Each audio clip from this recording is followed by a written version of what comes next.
ini warga yang bermasalah, misalkan dianggap bermusuhan sama dia, terus dirusakin, terus kita semen, dia sih is okay gitu. Tapi Mbak, apa namanya, kalau seandainya saya lihat, warga tuh udah capek banget energinya. Terus takut sih, yang paling utama itu rasa takutnya. Yang didahulukan itu rasa takut. Semenjak dipegang PT Titu Harmoni, pengelola terus-menerus mengeruk uang penghuni. Saya kira akan berakhir kalau seandainya pembayaran selesai. Ternyata tidak juga. Kita bisa didatengin orang, bisa didatengin preman. Kalau mau lebaran itu di sweeping, terus berkeliling THR, terus uang apa gitu. Nanti tiba-tiba diminta ini, diminta itu, seragam segala macam. Bila 50% warga saja yang membayar Rp350.000 per bulan, PT Titu Harmoni telah mengantongi Rp175 juta. Dalam 1 tahun, dari 500 iuran warga itu, PT Titu Harmoni mengantongi Rp2,1 miliar yang tak jelas peruntukannya. Kemudahan mendapat uang dengan memeras jadi sebab mengapa sepak terjang preman tak akan mati. Kelompok-kelompok masyarakat seperti ini demi mempertahankan hidup biasanya akan masuk ke dalam ekonomi bawah tanah. Yaitu apa? Misalnya menjadi tukang parkir, ini yang masih positif ya. Lalu kemudian bekerja untuk pekerjaan informal seperti buruh, panggul misalnya dan sebagainya. Namun bagi yang kemudian juga tidak terserap di sana dan tergiur dengan pendapatan yang begitu mudah diperoleh, apalagi yang sifatnya ilegal, sangat cepat dan juga sangat besar. Nah, manisnya atau tergiurnya mereka terhadap potensi-potensi pendapatan seperti ini, inilah yang kemudian membuat sebagian orang yang memiliki nyali kemudian memilih jalan untuk menjadi tanda kutip preman atau kalau di luar negeri disebutnya gangster. Kamu saya tuntut kena hukuman kejahatan di Sepak terjang preman berkedok jasa keamanan di Ruko 1000 Cengkareng kini telah usai. Freddy dan 7 tersangka lainnya bisa dijerat 2 pasal sekaligus. Mereka diancam dengan kurungan bui selama 9 tahun. PT Titu Harmoni pun kini tengah menjalani proses hukum. Untuk sementara, pengelolaan Ruko 1000 dikembalikan kepada pengembang, yakni PT Bina Karya Cipta Indah. Tetapi, bagaimana mula sebetulnya PT Titu Harmoni bisa mengelola Ruko 1000? Kita juga sudah periksa pihak pengelola, ya, bahwa memang benar mereka menunjuk PT TM ini, TH, PT TH ini untuk melakukan pengelolaan keamanan dan lingkungan yang di Ruko 1000. Tapi mereka tidak bertanggung jawab terkait dengan tindak pidana yang dilakukan oleh PT TH tersebut. Sejauh ini apakah PT DCI itu yang di pengelola itu bisa juga kena pidana nggak sih Bang? Karena main menyerahkan saja kepada PT DCI. Ya nanti kita lihat ya, masih berproses.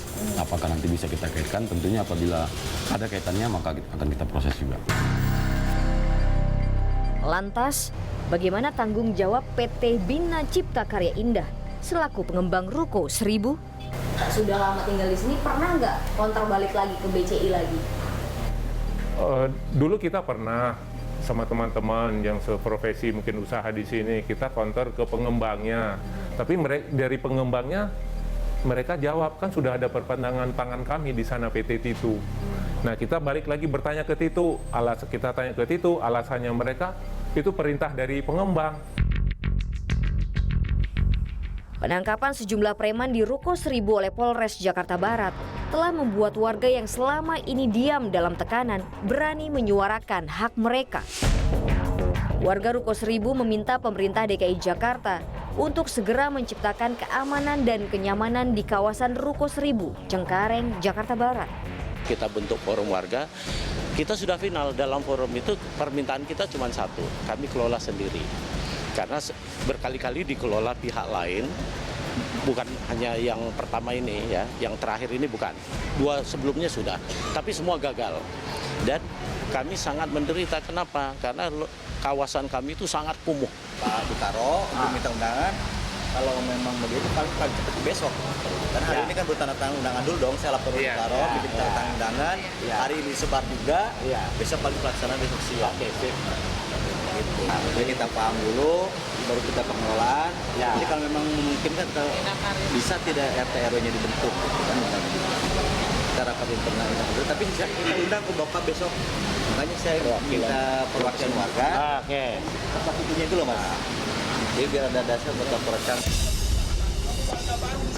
Premanisme adalah persoalan sosial yang dapat membudaya bila dibiarkan larut dan mengakar.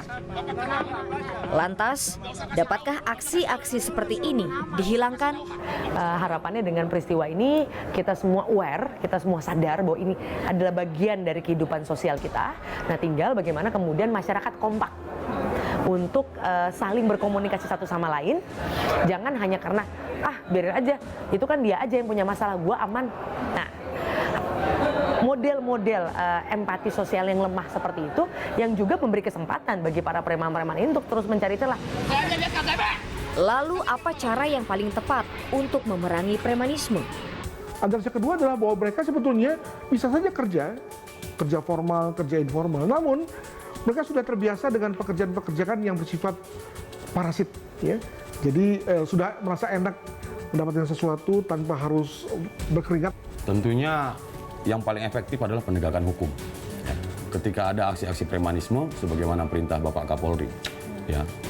Apabila ada aksi-aksi premanisme, maka kita berkewajiban untuk melakukan penindakan terhadap preman-preman tersebut. Kita tidak boleh kalah terhadap preman-preman tersebut. Apabila ada laporan masyarakat, kita tindak lanjuti dan kita proses hukum. Saya kira ini yang paling efektif ya untuk menekan angka ataupun aksi-aksi premanisme.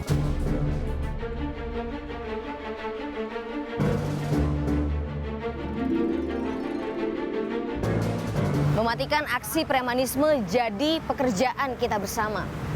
Pihak-pihak yang berwenang sejatinya harus lebih tegas lagi dalam mematikan aksi premanisme. Sinergi dengan pihak terkait harus dilakukan. Jangan ragu untuk melapor bila Anda melihat aksi premanisme. Terlebih bagi Anda, para korban.